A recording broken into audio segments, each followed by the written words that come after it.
कलयुग केवल नाम आधारा, तुम्हारे तुम्हारे नर उठे नहीं पारा। कलयुग केवल नाम आधारा, तुम्हारे तुम्हारे नर उठे नहीं पारा। बोलो वृंदावन बिहारी लाल की जय। बोलना पड़ेगा।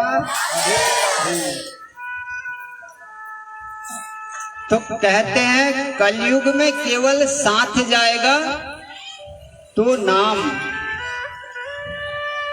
नाम एक ऐसा आधार है हमारे जीवन में।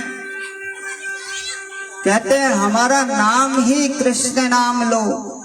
आप किसी का भी नाम लो। पहले दिन मैंने कहा था तन विवेक, मन विवेक, वचन विवेक, नयन विवेक और चयन विवेक।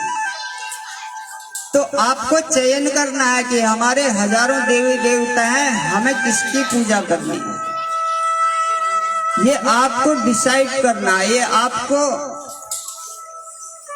आप राधा राधा भी जपते हैं तो उसमें भी आपको दुर्गा देवी दिखेगी। अगर आप दुर्गा की पूजा करते हो, कभी कृष्ण नाम भी ले लिया तो आपके लिए कृष्ण नाम ही दुर्गा का नाम हो जाए। एक सधे सब साधे, सब साधे सब जाए।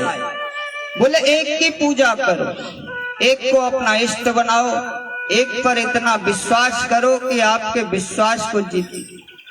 बोले भटकने की जरूरत नहीं है। कलयुग में नाम को अपना आधार बना लो। अगर नाम को आधार बना लिया तो कहते हैं फिर जीवन में कोई काम मुश्किल नहीं है।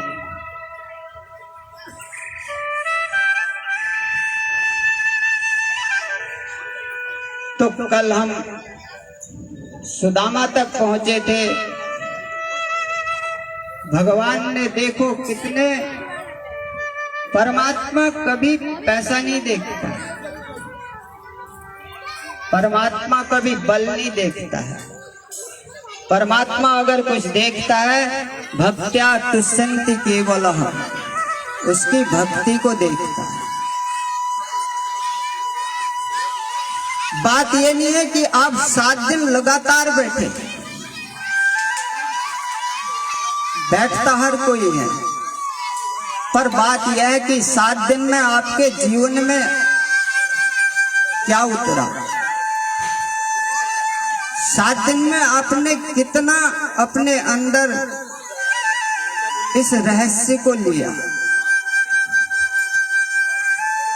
एक बार एक महात्मा जी एक मूर्ति खरीदने के लिए गए।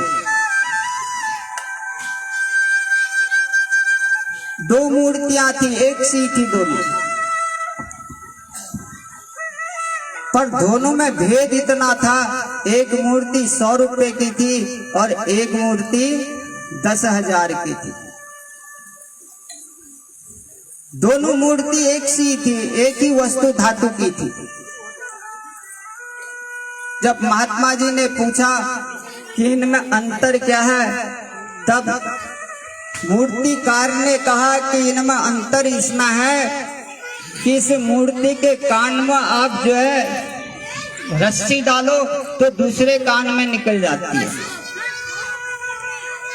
पर कहते हैं दूसरी जो मूर्ति थी उसमें आप डालोगे तो वो अंदर चले जा रही थी रस्सी और वो निकल नहीं रही थी।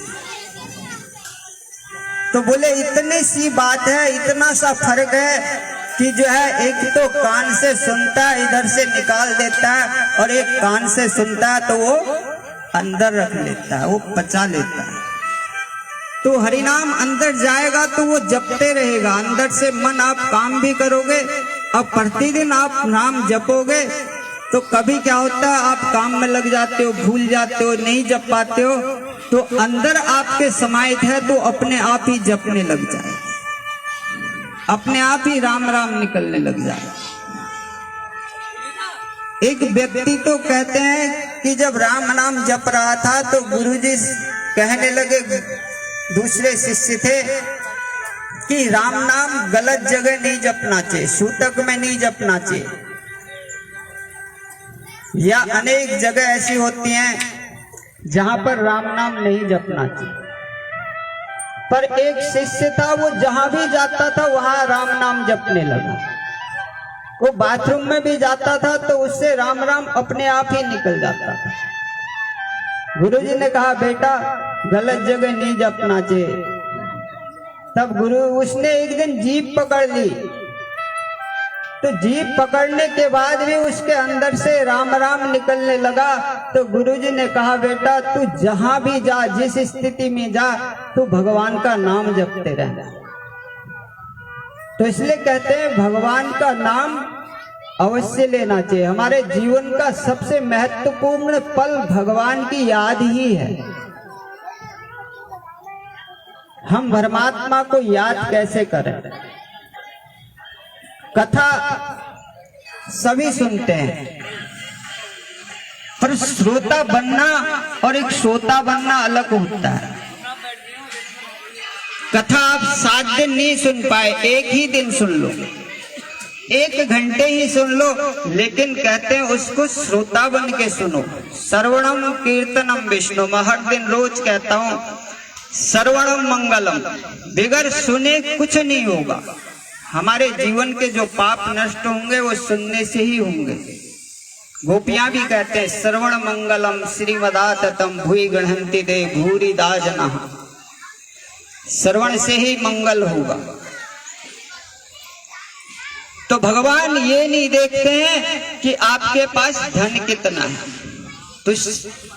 भक्त्या तुष्यन्ति केवलम परमयो भक्ति प्रियो माधवः। माधव ये नहीं देखता है, रूप नहीं देखता। माधव आपका स्वरूप नहीं देखता। परमात्मा केवल देखता है तो भाव देखता है। सुदामा जी महाराज दिन में जब भी कहीं इधर उधर जाते थे तो घर से निकलते थे तो भगवान का नाम लेके निकलते थे, भगवान का स्मरण करके निकलते थे। तो इसलिए एक दिन सुशीला ने कहा तो भगवान के दर पर गए, तो कहते हैं सुदामा को भगवान ने दिया कुछ नहीं। सुदामा एक धोती में गए थे और जाने के बाद कहते हैं भगवान ने अपना दुपट्टा दिया उनको ओढ़ने के लिए अपने महल में। जब सुदामा जी वापस आने लगे तो भगवान ने कहा सुदामा ये दुपट्टा भी दे के जा। सुदामा जी कहने लगे अरे कुछ भी नहीं देता, कुछ तो दे ही देता मेरे को।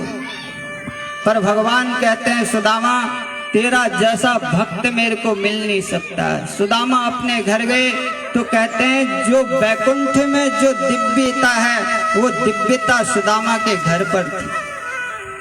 सुदामा अपने घर नहीं पहुंचे, भगवान ने इतना दे दिया, इतना दे दिया सुदामा को कि सुदामा जीवन भर खा नहीं सकता। भगवान ने कहा सुदामा ये भगवान का प्रसाद है, इससे संतों की सेवा करना, गृहस्थ की सेवा करना, गौ की सेवा करना। आगे भगवान सूत जी महाराज शौनकादि 28,000 ऋषियों से कहते हैं और सुखदेव जी महाराज राजा परीक्षित से कहते हैं परीक्षित भगवान ने नैमिषारण्य में जो है एक यज्ञ किया था। उस यज्ञ में ग्वाल वालों को भी मिलाया, गोवर्धन से गोकुल से सब मथुरावासी पहुंचे और उसमें मैया से मिलन हुआ, भगवान का गोपियों से मिलन हुआ, राधा रानी से मुलाकात हुई। जैसे ही भगवान आए हैं करके देखा नंद रानी ने तो नंद रानी दौड़ी दौड़ी चले आई, मेरा कन्हैया। जैसे भगवान ने आवाज सुनी तो भगवान ने सोचा ये तो मेरी माँ की आवाज है, ये तो मेरी मैया की आवाज है जो मुझे माखन मिश्री खिलाया करती थी। भगवान दौड़े दौड़े चले गए और माँ को अंक में भर लिया और माँ ने भी जो है कन्हैया को गोद में उठा लिया। गोद में उठाया तो भगवान ने पूछा मैया कैसी है। तब मैया कहती है लाला जिस दिन से तू गया है उस दिन से मुझे कभी भूख नहीं लगी, उस दिन से कभी मुझे नींद नहीं आई ढंग से। पर लाला आज तू मिल गया है ना, आज मुझे आनंद आ रहा।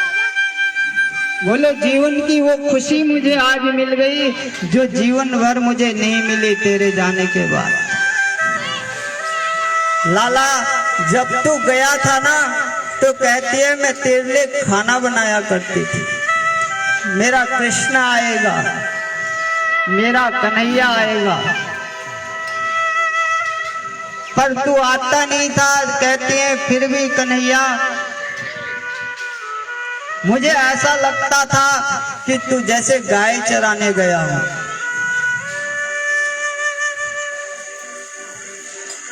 तब मैया कहती है लाला तेरे बिगर ब्रज अधूरा है, तेरे बिगर गोकुल सूना पड़ गया है।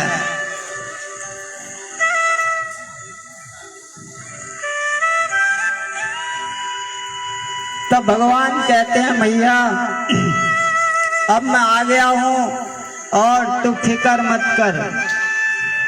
तब फिर मैया कहती है लाला तेरे बिगर जो राधा रानी है वो भी जी नहीं पा रही है। जिस दिन से तू आया ना उस दिन से राधा रानी को नींद नहीं आई और तेरी याद में दिन प्रतिदिन रोती रहती है। तेरी इतनी याद आती है उसको कि ठाकुर कन्हैया तू कभी राधा को दर्शन देना, जरूर आना। तू मुझे दर्शन दे या न दे लेकिन अपनी राधा को दर्शन देने अवश्य आना। तब भगवान मैया को कहते हैं मैया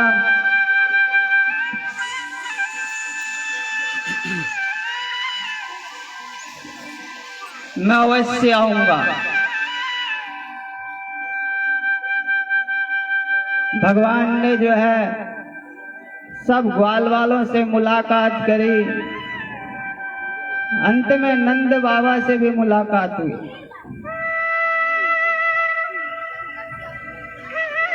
फिर राधा रानी से मुलाकात हुई तो दोनों का मिलन हुआ।